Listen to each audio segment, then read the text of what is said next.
This is a fight that shouldn't even be close.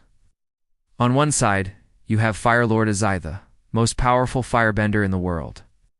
A man who spent decades honing his craft. A man who conquered nations, who commanded armies, who was so confident in his abilities that he planned to burn an entire continent to ash with his own hands.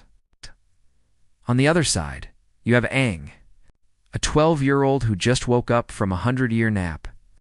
Month 1 Aang, the kid who couldn't even stay awake during his airbending lessons, kid who ran away from his responsibilities because the pressure was too much, the kid who, at this point in the story, has mastered exactly one element. So who would win? Let's break this down. First, let's talk about what Month 1 Aang actually brings to the table. He's an airbending prodigy. There's no denying that. He earned his master tattoos at age 12, the youngest in air nomad history. His agility is off the charts. He can create tornadoes, air scooters, and defensive shields with ease.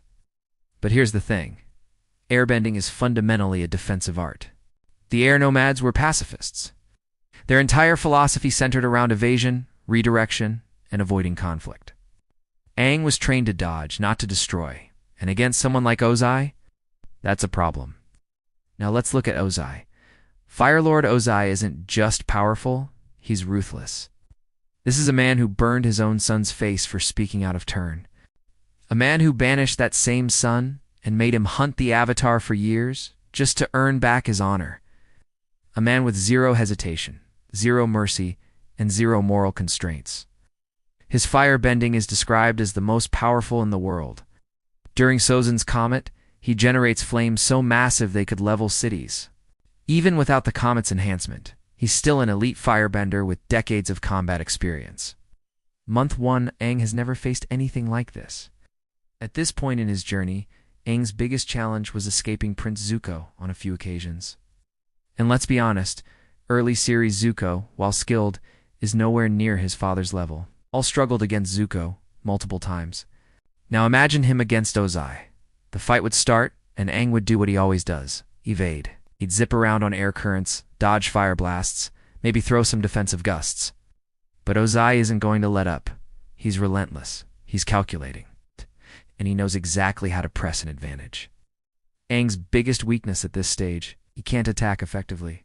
Airbending can be used offensively. We see this later in the series, but Month 1, Aang doesn't think that way. Still the pacifist monk who doesn't want to hurt anyone. Against Ozai, that hesitation would be fatal. Let's say Aang tries to escape. That's his go-to move after all. Run away, regroup, fight another day. Ozai wouldn't let him.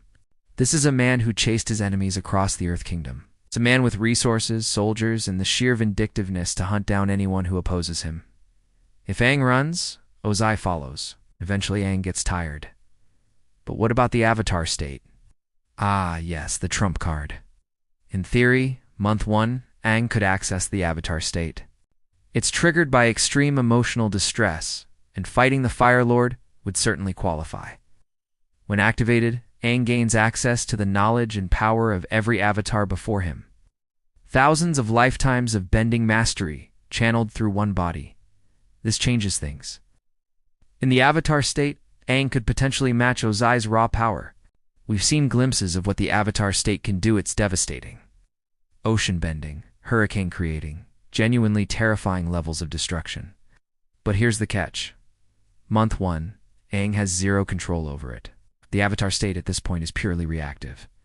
It activates when Aang is in mortal danger. And when it does, he becomes a force of nature, but not a strategic one. He's essentially unconscious, running on spiritual autopilot, and Ozai is smart. He knows about the Avatar state. He knows it's dangerous. If he sees Aang's eyes start glowing, he's not going to stand there and wait.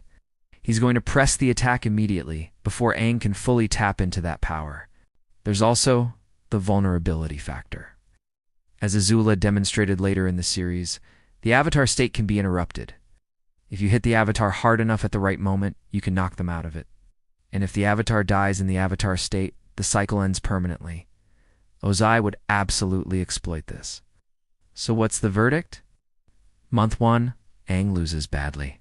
He doesn't have the offensive capability to threaten Ozai. He doesn't have the combat experience to outmaneuver him. He doesn't have the mental fortitude to push through when things get desperate.